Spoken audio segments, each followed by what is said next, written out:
In this video, I've decided to replace the rear flaps on my X-14 Motegi helmet and replace it with the narrow version, replacing the wide version.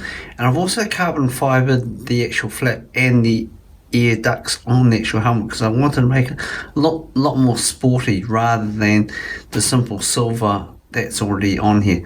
So let's have a look at what I've done.